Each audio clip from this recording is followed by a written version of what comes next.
Hey everyone, and welcome. Today, we are diving deep into something you probably have in your kitchen right now, cayenne pepper. But we're going to go way beyond just adding a kick to your food. We're going to uncover the incredible science of how this simple spice actually communicates with our bodies at a molecular level. It's pretty fascinating. I want you to think about this for a second. That burning sensation you feel, that heat, what if it isn't just a flavor? What if it's actually a complex biological signal? It's basically a conversation starting between a molecule from a plant and your own nervous system. And if we can understand that conversation, well, that's the key to unlocking some truly surprising health benefits. So where does all this power come from? To really get it, we need to meet the main character in this whole story. It really does all boil down to one single powerful molecule. And here it is. Say hello to capsaicin. This is our protagonist. It's the bioactive compound that gives cayenne its punch, and it's responsible for pretty much everything we're about to talk about. So don't just think of it as the thing that makes your mouth burn. Think of it as the engine that makes everything else go. Now, capsaicin isn't just randomly bouncing around in your body. Oh no, it has a very specific target. It's looking for something called the TRPV1 receptor. The easiest way to think about this receptor is as your body's built-in panic button for extreme heat and pain. Its whole job is to scream at your brain, "Whoa, this is hot, pay attention." So the absolute best analogy here is a simple key and a lock. Capsaicin is the perfect key, and that TRVB1 receptor, that's the lock. When that key slides in and turns, it opens up a channel into our nerve cells. And almost every single health effect we're going to discuss, from pain relief to metabolism, it all starts with this one elegant little molecular handshake. All right, let's dive into our first big topic, and honestly, it's a total paradox. How on earth can something that causes a burning, irritating sensation actually be used to relieve pain? It sounds completely backwards, I know, but the science behind it is just brilliant. Okay, first things first, we have to make a really important distinction. While eating spicy food is great, when it comes to pain relief, the science is overwhelmingly clear. It's all about applying it to your skin.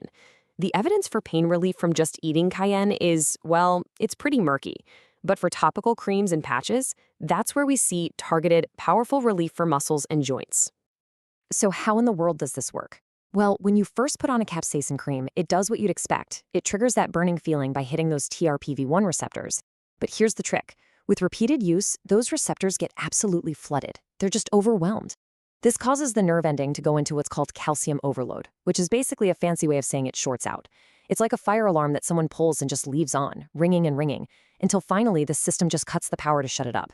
The nerve just stops sending pain signals. Now, this is absolutely crucial to understand. This is not an instant fix. It's not like popping an aspirin.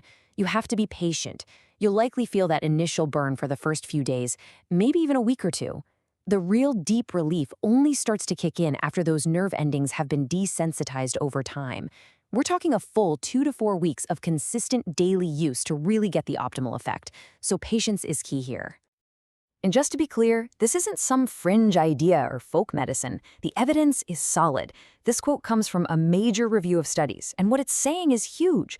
For a condition like osteoarthritis, which affects millions, topical capsaicin can be just as effective as the topical NSAID creams you see advertised all the time. That means there's a powerful, evidence-backed alternative just sitting there on the pharmacy shelf.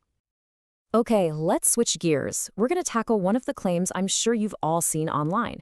Can eating cayenne pepper actually help you burn fat and lose weight? Let's cut through the hype and see what the actual clinical data has to say. The whole process starts, you guessed it, with our old friend, the TRPV1 receptor.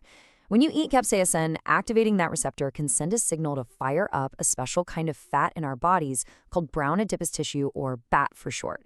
Now, unlike regular white fat that just stores energy, BAT's entire job is to burn energy to create heat. So in a way, capsaicin is telling your body to turn up its own internal thermostat. But does this actually translate to results on the scale? Well, a huge meta-analysis that pulled together the results from a bunch of high-quality studies looked at exactly this. And what they found was that compared to a placebo, people taking capsaicin supplements did see an average drop in body weight of about 0.5 kilogram.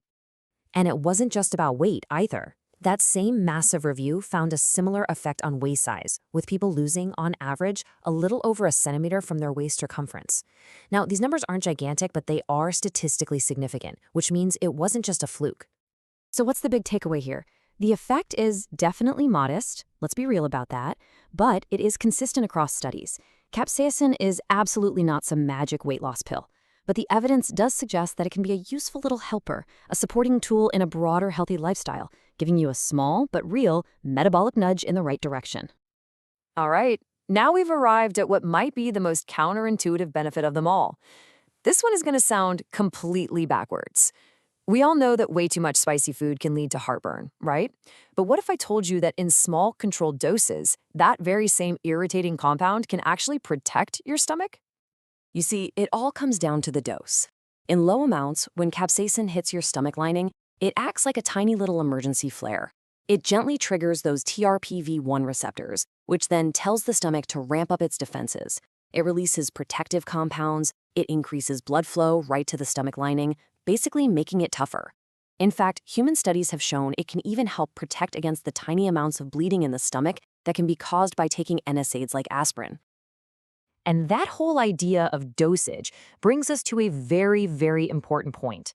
We have to stop here and put a big, bold warning label on this conversation. There is a world of difference between sprinkling some cayenne on your dinner and taking a high-dose pharmacological supplement. As we've seen, capsaicin isn't just a flavor, it's a potent bioactive compound, and it absolutely has to be respected. The bottom line is that high-dose supplements are not for everybody, and they carry very real risks. For people with heart conditions, they can cause cardiovascular stress. They can also interact with an entire host of common medications. We're talking blood thinners like warfarin and aspirin, blood pressure meds like ACE inhibitors, and a whole class of drugs like certain statins and antidepressants that are processed by the liver. Let me put this into perspective for you, because the numbers are just staggering. A generous dash of cayenne you use in cooking might give you about 0.1 milligrams of capsaicin. The therapeutic supplements used in these studies, they contain anywhere from 2 to 9 milligrams. That is a 20 to 90 times bigger dose. That's the difference between a food and a drug. And all of this brings us to our final takeaway. From pain relief to a metabolic boost, even protecting the stomach, capsaicin is a truly remarkable molecule. But its power demands our respect. So by all means, enjoy the kick of cayenne in your food, but if you are ever considering taking it as a high-dose supplement, the message could not be clearer. That is a conversation you absolutely need to have with your doctor first.